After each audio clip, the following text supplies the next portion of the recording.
سلام دوستان عزیز. امروز با هم یک نمود تارت ایدئال آماده میکنیم. در اینجا به ما آرد و 300 گرم شکر و بالای 300 گرم شکر 100 گرم چهارمغز کوفته شده علاوه میکنیم. نغز ککمش را نمینتر آمیخته کرده و بالای این 4 قاشق کلام عسل علاوه میکنیم. اکنون به بالای عسل دو قاشقچه سودا را نمینتر آمیخته کرده و بالا این 4 دانه تخم همراه میکنیم.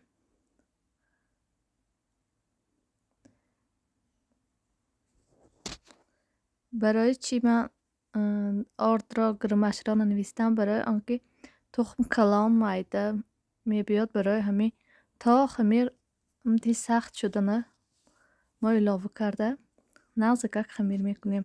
خمیرمان باید این طور بیاد.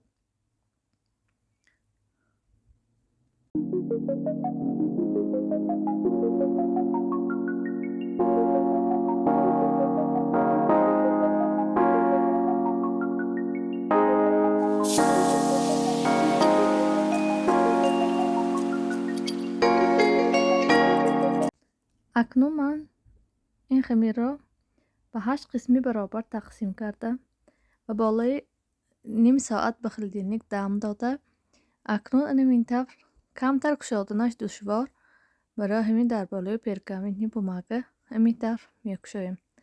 به بالایش آرد پاشیده همین خیلی میکشویم. بعد در حرارت 180 درجه میپزیم.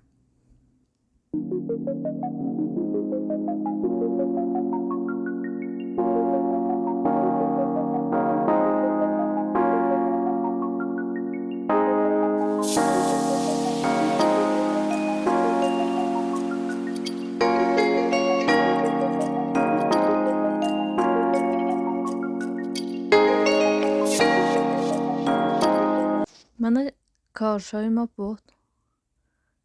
کارش ملایم با مزه می بیاد. در اینجا من دو قوطی قایماق 330 گرم 45%. این طور من با کرم استفاده میکنم.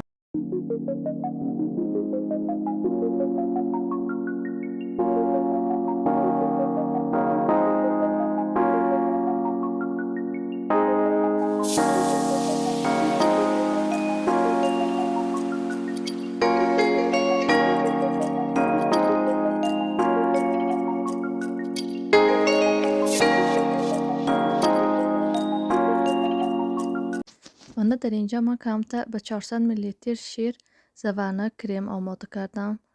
این سخت دقیق آمد. اکنون من قایماق را در مدت 3-4 دقیقه میزنم. سخت دقیق میبیاد. وابسته به میکسر شما. میکسرتان آپاراتش سست باشد در 8-10 دقیقه میشه.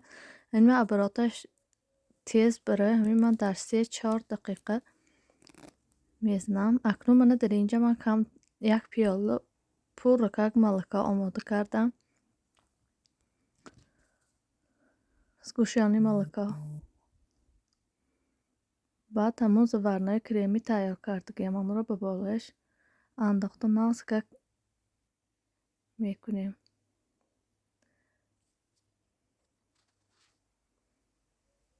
نغز کک لط میزنیم.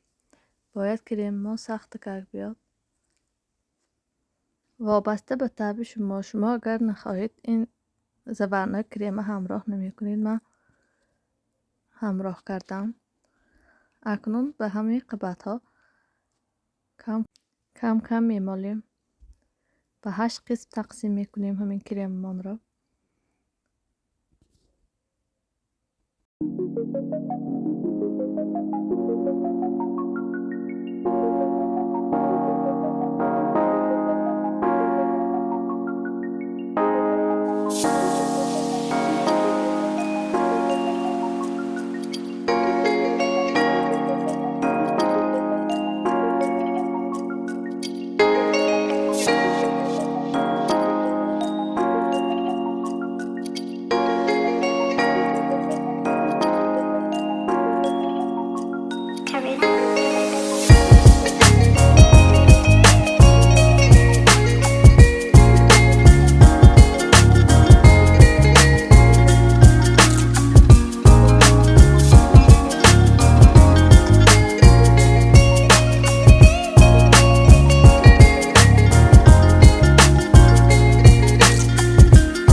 در اینجا من چیتی خمیر ماندوگیمان را با بلندر کوفته و بالایش آرایش دادم.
تارت ملایمی با مزه آمد. حتما آماده کنید دوستان عزیز. خیر در پناه الله مهربان باشید. خیر.